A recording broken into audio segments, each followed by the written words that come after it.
আসসালামু আলাইকুম। আমরা আজকে শিখব প্রাথমিক বিদ্যালয়ের তৃতীয় শ্রেণীর ইসলাম শিক্ষা বইয়ের তৃতীয় অধ্যায় নৈতিক ও মানবিক গুণাবলী অর্জন। এর থেকে আমরা আজকে সংক্ষিপ্ত প্রশ্নের উত্তরগুলো জেনে নেব। তৃতীয় শ্রেণীর ইসলাম শিক্ষা নৈতিক ও মানবিক গুণাবলী অর্জন। আমাদের সাথে আছেন আনিকা তাবাসসুম ফারিয়া, তৃতীয় শ্রেণীর শিক্ষার্থী, আমাদের আজকের অতিথি বা গেস্ট। প্রথম প্রশ্ন, নৈতিক ও মানবিক গুণাবলী কি? নৈতিক ও মানবিক গুণাবলী কি বা কাকে বলে?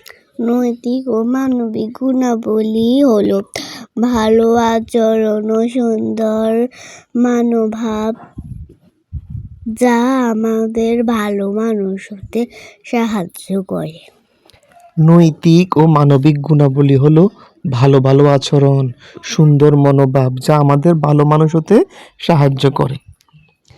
2 নং প্রশ্ন, সহমর্মিতা কাকে বলে? সহমর্মিতা কি বা সহমর্মিতা কাকে বলে? সহমর্মিতা হলো অন্যের দুঃখ কষ্ট বুঝে তাদের পাশে দাঁড়ানো এবং সাহায্য করা। সহমর্মিতা হলো অন্যের দুঃখ কষ্টগুলা আমাদের বুঝতে হবে, তাদের বিপদে আপদে তাদের পাশে দাঁড়াতে হবে এবং সাহায্য করতে হবে। সহমর্মিতা হলো অন্যের দুঃখ কষ্ট বুঝে তাদের পাশে দাঁড়ানো এবং সাহায্য করা। 3 নং প্রশ্ন, উদারতার সংজ্ঞা দাও। উদারতা কাকে বলে বা উদারতা কি? এই বিষয়ে বলেন। উদারতা হলো অন্যের কথায় কাজ করা ও চিন্তা ভাবনার প্রতি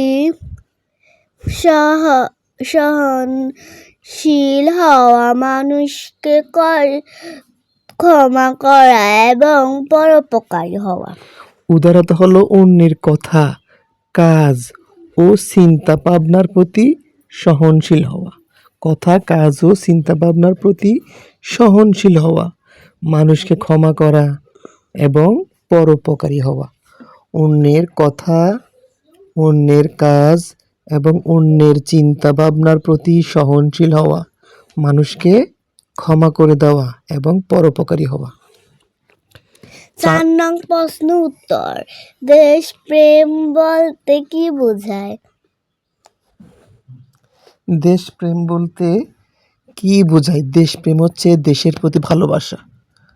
দেশপ্রেম হলো নিজের দেশকে ভালোবাসা, দেশের প্রতি শ্রদ্ধা ও দায়িত্ববোধ রাখা।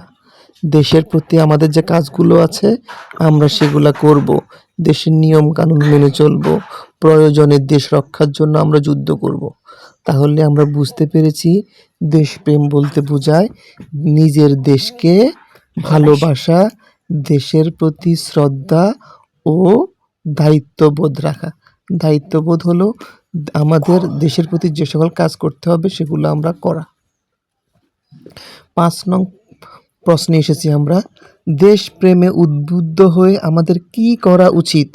দেশপ্রেমে উদ্বুদ্ধ হয়ে আমাদের কি করা উচিত? দেশপ্রেমে উদ্বুদ্ধ হয়ে আমাদের দেশের ভালো ও উন্নতির জন্য কাজ করা উচিত। দেশপ্রেমে উদ্বুদ্ধ হয়ে আমাদের কি করতে হবে? দেশের জন্য, দেশের ভালোর জন্য কাজ করতে হবে। কারণ আমরা একটু আগে পড়েছি আমাদের দায়িত্ববোধ আছে। কেমন? আমরা কোথায় বাস করি? আমরা সমাজে একসাথে মিলেমিশে বসবাস করি। আমরা সমাজে একসাথে মিলেমিশে বসবাস করি। আমরা কোথায় বাস করি? আমরা সমাজে বাস করি একসাথে মিলেমিশে। আমরা সমাজে একসাথে মিলেমিশে বসবাস করি। পাড়ার সকল ছেলে মোরা ভাই ভাই, একসাথে খেলি আর পাঠশালে যাই। একটা কবিতা আছে আমাদের গ্রাম, সেখানে একসাথে মিলেমিশে বসবাসের কথাও বলা আছে। তাহলে আমরা কোথায় বাস করি? আমরা সমাজে একসাথে মিলেমিশে বসবাস।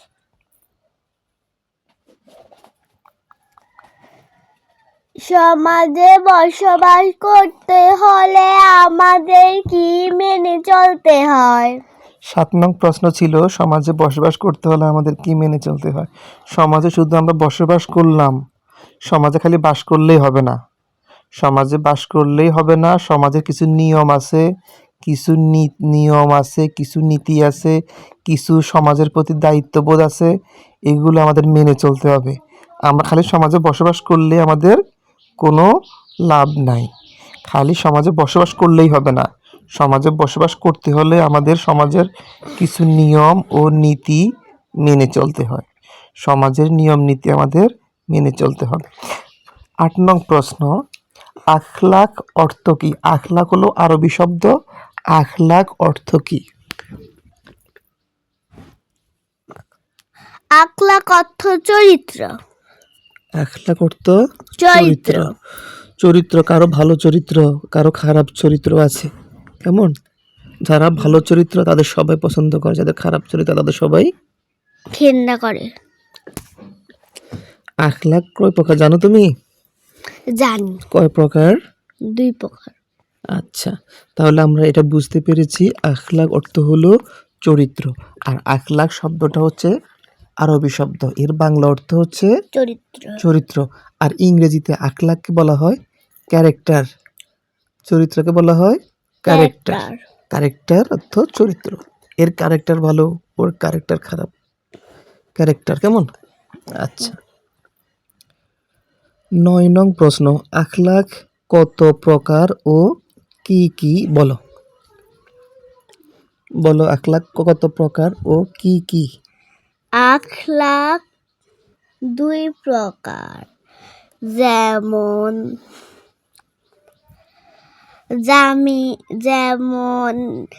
Jemimah, আখলাকে Jemimah, আখলাকে Jemimah. আখলাকে হামিদা, আখলাকে জামিদা। স্পষ্ট করে বলো। আখলাকে হামিদা, আখলাকে জামিমা। আখলাক 2 প্রকার, যথা 1 আখলাকে হামিদা, 2 আখলাকে জামিমা। বলো তো কোনটা ভালো কোনটা খারাপ? হামিমা ভালো, হামিমা বলতে কিছু নেই। হামিদা ভালো, জামিমা খারাপ। আখলাকে হামিদা কি, বা আখলাকে হামিদা কাকে বলে? আখলাকে হামিদা হলো প্রশংসনীয় চরিত্র, এটা আমাদের নৈতিক ও মানবিক গুণ, সহমর্মিতা, উদারতা, দেশপ্রেম, সত্যবাদিতা, এগুলো হলো আখলাকে হামিদা। এগুলো হচ্ছে ভালো ভালো গুণ, ভালো ভালো চরিত্র। পরের প্রশ্ন, আখলাকে জামিমা কি, বা আখলাকে জামিমা কাকে বলে? আমরা একটু আগে পড়েছি আখলাকে হামিদা হলো প্রশংসনীয় কাজ, তাহলে আমরা এখন বুঝতে পারবো আখলাকে জামিমা হলো নিন্দনীয় বা খারাপ চরিত্র, এটা ব্যক্তি ও সমাজের জন্য ক্ষতিকর। মিথ্যা কথা বলা, এগুলো তো খারাপ চরিত্র। কেমন?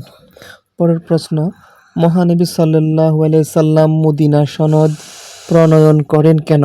মদিনা সনদ কেন প্রণয়ন করেন? মহানবী সাল্লাল্লাহু আলাইহি সাল্লাম মদিনায় শান্তি প্রতিষ্ঠার জন্য মহানবী সাল্লাল্লাহু আলাইহি সাল্লাম মদিনা সনদ প্রণয়ন করেন। মদিনায় শান্তি প্রতিষ্ঠার জন্য মদিনা সনদ প্রণয়ন করেন। পরের প্রশ্ন, সত্য বলার সুফল বা উপকারিতা কি? সত্য কথা বলা ভালো গুণ, যে সত্য কথা বলে তাকে ভালোবাসে, শ্রদ্ধা করে ও বিশ্বাস করে। সত্য কথা বলা হচ্ছে ভালো গুণ, মানে আখলাকে হামিদা। যে সত্য কথা বলে সবাই তাকে ভালোবাসে, শ্রদ্ধা করে, বিশ্বাস করে। আর যে সত্য কথা বলে তাকে বলে সত্যবাদী লোক। কেমন? সত্যবাদিতা সত্য কথা বলা মহৎ গুণ। সত্য কথা বলা হলো আখলাকে হামিদার মধ্যে পড়ে। আর মিথ্যা কথা বলা হবে আকলাককে জামিমা। জামিমা। তাহলে আমরা বুঝতে পারছি সত্য কথা বলার সুফল বা উপকারিতাগুলো কেমন। হুম। তাহলে 13 নম্বর শেষ, আমরা এখন এসেছি 14 নম্বর প্রশ্ন। মিথ্যা বলার কুফল বা অপকারিতা কি? কুফল মানে হচ্ছে খারাপ, অপকারিতা মানে খারাপ। মিথ্যা কথা বললে কি কি খারাপ হয় কেমন।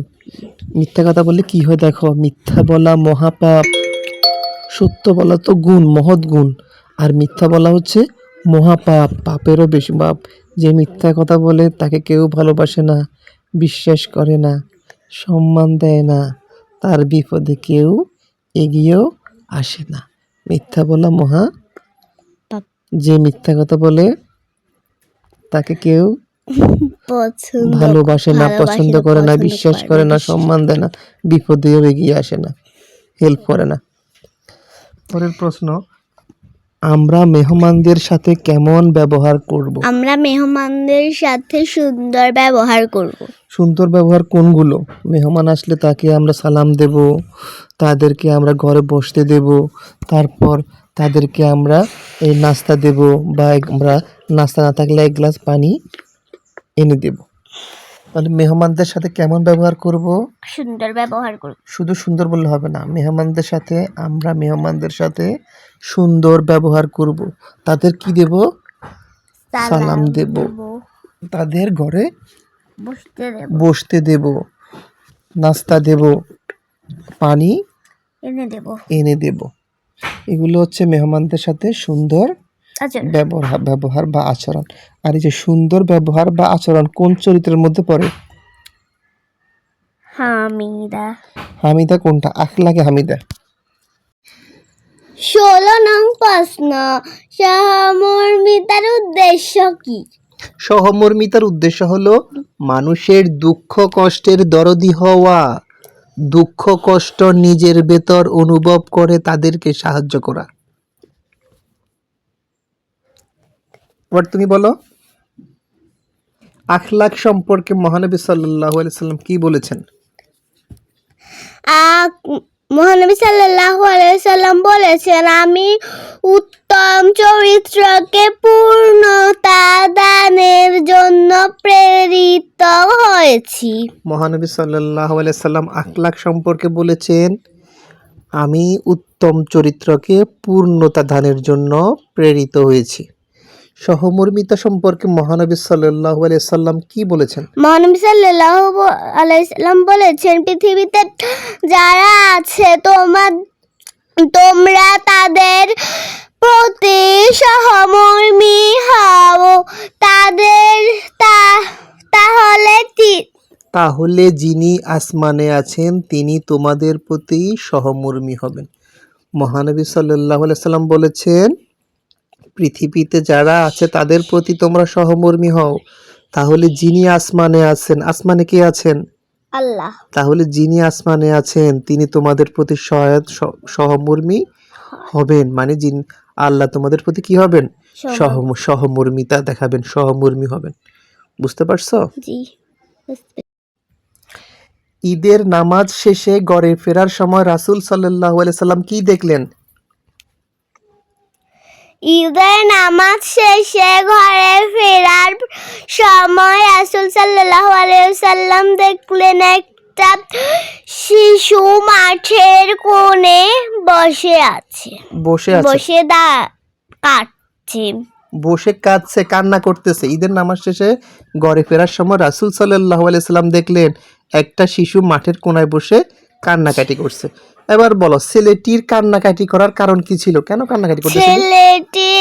ছেলেটি ছিল এতিম, তার মা বাবা কেউ বেঁচে নেই, তাই ছেলেটি কাঁদছিল।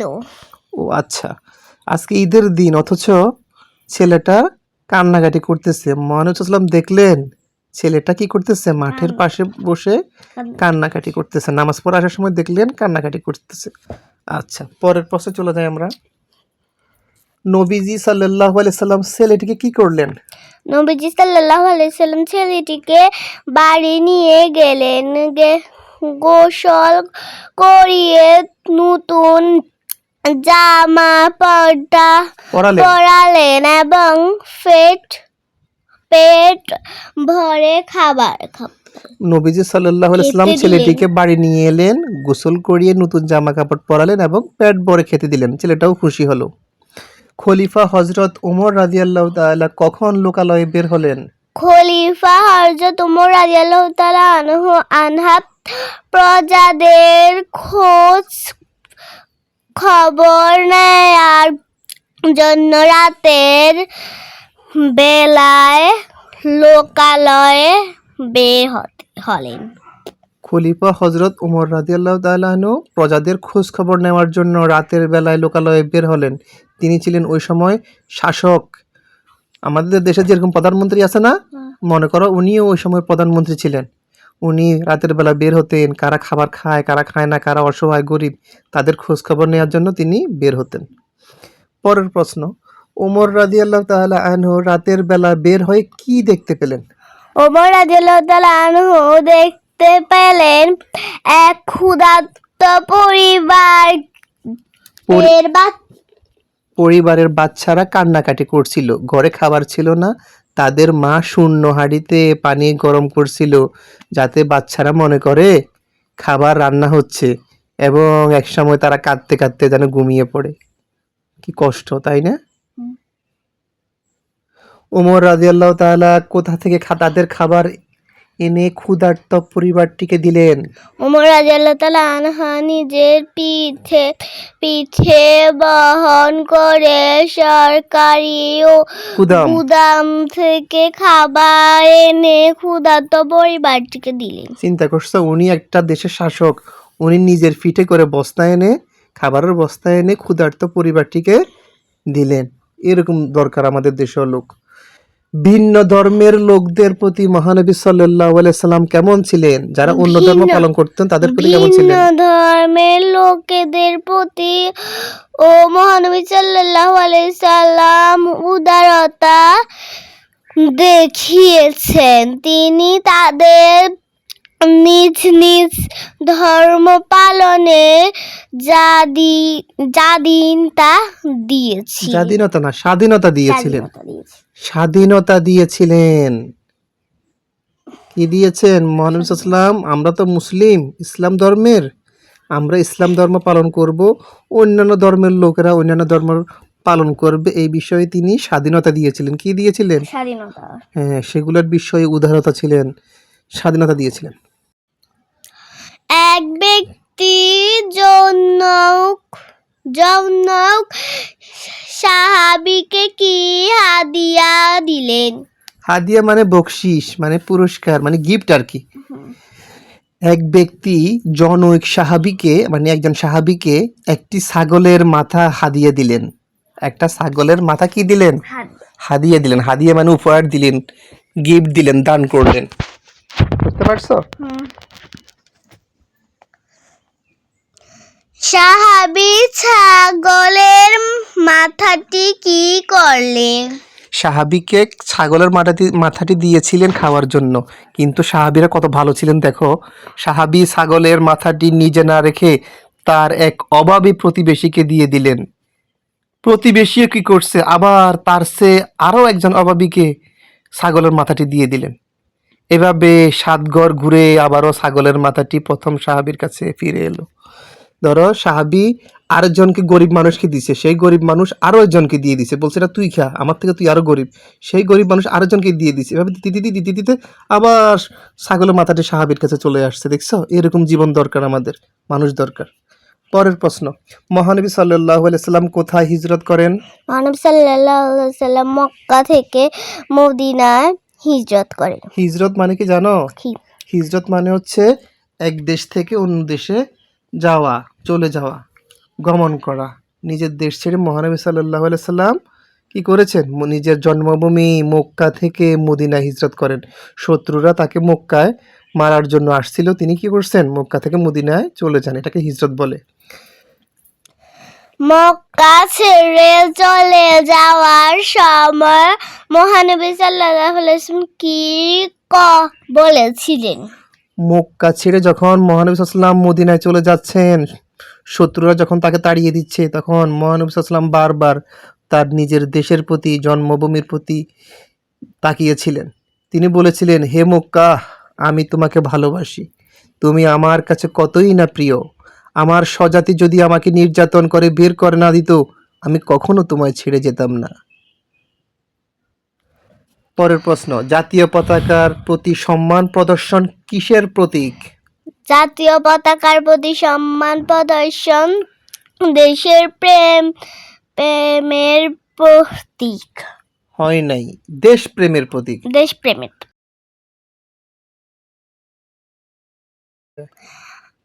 আল্লাহ হাফেজ, ভালো থাকবেন, আমাদের ভিডিও দেখবেন, আমাদের ভিডিও দেখে ভালো মতো পড়াশোনা করবেন। আল্লাহ হাফেজ।